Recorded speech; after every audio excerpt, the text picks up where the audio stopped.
What's up, bros?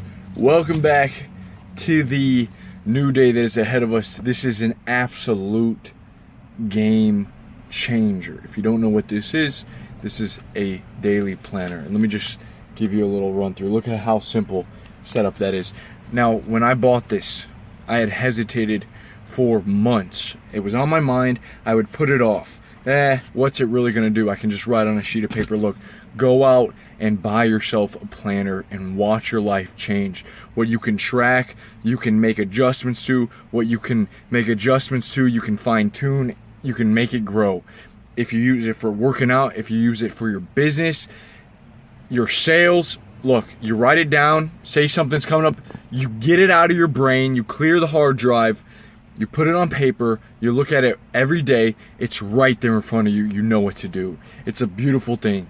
You don't need your little apps to track NoFap in a new planner. Buy yourself a new planner, even splurge on one, right? It's probably the best investment that you can make right now in your life. So, saying that, one of the beautiful things about it is that, like I said, you free up the data, okay? It's sort of like meditation. Remember in the recent video that I made, it was about how to get a deeper voice. And one of the weird things that I do, sort of uncanny, is to gag myself in the morning when I'm brushing my teeth. And what this does, it's like a ritual for me. I hack up. I do at least one. I just get rid of that hairball of negativity from the previous day when I wake up in the morning, okay? And I feel like I just, any gossip, any complaining I was doing, just vomit it all up. And that's exactly what meditation does in the morning. Meditation is like, I like to sit down for 10 minutes first thing in the morning and sort of empty out my mind from the day before. All the thoughts, all the worries I had, just empty them out, let them come out, and that way I'm like a fresh pond without ripples, without any waves. I'm ready to take on, all the day ahead. Very cool thing that I heard recently is that going back to the bits, we can only have so many things at once. Like, for instance, the green. Like, if I say look at green, well, what's black? All right, so you're only focused on a certain amount of things every moment that you're alive. You can't see in the back of your head. You can only see it forward. You can't think about too much. It's like what's relevant and what's not. If everything is relevant, holy fuck, how do you live? So your brain makes certain things relevant.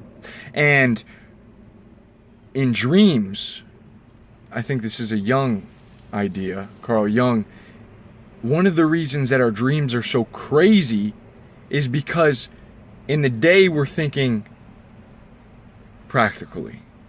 We're thinking about what matters. We're going through our routine.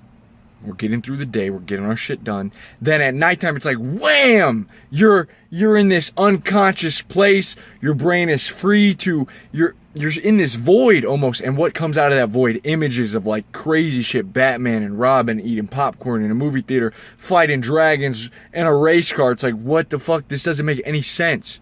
So what if the brain is just taking a break from thinking practically and just going completely 180 abstract thinking, and that's how it figures out life? So that's what meditation is. That's what the planner is. It's like clearing up the hard drive so that the brain can take on more. So that we know now though that we only have certain things to focus on. We can only hold our attention on a few things at once. Right now I'm making this video. Right now I'm not thinking about my workout. Okay, I have to be focused. People are like this. Okay, people go throughout their entire life dialed into the routine, man. That's why you form habits, so that you can think practically, so that you can do what matters. Now, this is social 101, bros. It's like, look, I found this to be so important. You have to snap people out of that. Okay, people will not give you a second of their attention. Maybe they'll give you 1 second and that's all. Especially women. Women are used to having this barrier up, blowing off oncomers, blowing off people that are talking to them because you're beautiful. It's like hearing the wind, dude. It's like the wind in your hair passing by. It's like it happens so much. It doesn't even resonate with you anymore. It's like if you live by the street and there's road noise, eventually you just block out the road noise. If you work in a cubicle and there's music playing all day that you hate, eventually you tune it out. We have this really unique thing in our brains that, like, when multiple people are talking, you can tune into a conversation. It's amazing. So you can do that with the life. So what you have to do is, like, take your social hammer, wham, and get into their life. Get into their minds. People are used to getting their way. People are used to getting their way. A lot of people turn mean. You'll run into a lot of mean people, especially when you get into people that have money, people that think they're high status, a lot of the middle class, upper class people in the workplace. And you have to realize that in order to make yourself known and heard and to get your point across, you sometimes, most of the time, have to take the lead. And you take the lead by busting through their frame. Okay, their frame is their life, what they're doing. They're blocking everyone out. It's like, you know what gets someone's attention real quick? Their name. If you say their name, it's a bubble buster. You're instantly in that person's frame. Hey, Larry, boom, there he is. It's like your name has been said since birth. But every time someone says your name, it means something's about to happen. There's a consequence ahead. Boom, you're paying attention. Okay? I find that a very simple concept. This is probably widely known, but it's impressive how many people don't actually use other people's names to, like, get their attention, to sort of now go into their frame. You got to get into that circle to have influence. Think about a circle, okay? One circle and a little stick figure inside of that circle. Just like this. Circle, stick figure, my big old head. And this is what you got to get into to have influence or to be relevant in someone's life. What you're trying to do is be relevant. Okay? You're not relevant if you're outside of this circle. And you get inside that circle by saying names, by smiling, by being congruent. And I say congruent because you can talk a big game, you can act, this is sort of leaping ahead a little bit, you can act a role, you can act as a leader and be the leader, and then someone says something and boom, you just crumble underneath the pressure. It's like, whoa, I can't trust this guy anymore. Happens a lot of times with women. A lot of times that's what the shit test is, the good old shit test. And we talked in the past about how do you overcome a shit test? You agree and then you amplify. Agree and amplify.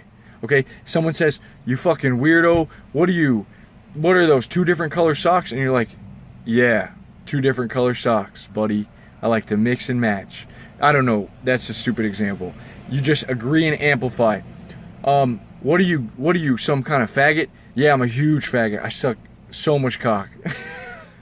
You just agree and amplify. If you go back and you try to make excuses for your action, people are not going to trust you. Okay, if you say a joke, someone says something, you got to reevaluate the joke. Oh, I meant this. It's like, shut the fuck up. Okay? Don't do that. You want to be trusted. Stick to your guns. So, getting into the circle, smile, use the name, attend to the person's interests. Okay, be genuine, be authentic. I can tell a lot of people are real fake interactions. You want to try to get past that really quick because it's just like this safety net. It's like people don't want to be fake. They do that because they either don't want to talk to you for too long. That's one way to disregard, to say, hey, leave me alone. And you got to break past that. You be authentic with someone, okay? Show care, show kindness, show that you're human. You are another human. Look them in the eye and they'll connect. Okay, very, very easy way to connect. So, to end this video, once you get in that circle, once you make yourself known in people's life, realize that, like Shakespeare said, all of life is theater, and we are the actors. Okay? It's sort of true. It's actually very true. You're an actor. I'm an actor. You have this massive superpower that lies within you that I don't think a lot of people understand. If you can act, it's not exactly faking it until you make it, but in some cases you have to be confident when you don't feel too confident. Most people in certain situations are uncertain, and they need someone to lead them to safety. You can be that person. You can be that person to take the reins of the social interaction and lead them step by step. And what ends up happening is that they start to trust you. But it's like playing Jenga, because the pieces start to come out. And the more and more pressure comes down on you, you can fuck it up. What you don't want to do is apologize. You don't want to apologize too much. Now, if it's a sincere apology, if you hurt someone, by all means apologize. But say you're running a little late. Say there's like a deal that you have to make, and there's all this shit going on, right? You don't want to keep apologizing here. Who's the prize in this situation? You are. You got the product. You're the man in the relationship. So stop apologizing. Stop apologizing all the time to your woman. Stop apologizing to the world. Okay, you're the prize. And when you're the prize, people can wait a little bit goddamn longer. They can hold on. Now, what ends up happening, you say sorry, and it's like they get permission to blow the fuck up. Oh, no, any more time and I'm out of here. If you're like, oh, guys, here it is, I can take care of that. Think about comforting people. Make them feel like they can trust you when they give you something that they're worried about immediately. Don't leave it, maybe I can take care of that, even if you don't know you can take care of it. I'm relating a lot of this to work. It's like, yeah, I can take care of that, man. Say someone's going to buy a house from you, and it's got, their one objection is that it has a leaky basement pipe. Yeah, I'll fix that crack. No obligation. What next, buddy? What else do you got for me? Okay, don't leave any excuses. It all comes down to like guys, lead the way, man. Lead the world. Lead the world. Start the world. Stand in the light. And people you're gonna find out quick. It takes practice. Expect a lot of cringy, embarrassing situations. A really good book you can read on this is Robert Greene's, I think it's 33 Laws of Seduction. Now, again, you go through this, it's all practice. Don't beat yourself up. You just keep doing it. Talk to the cash registers. Talk to the nurses at the hospital when you're wounded and you're getting your shots. Talk to everyone, okay? Practice, practice, practice. All life is theater. Become a good actor. I'll see you guys soon. Peace.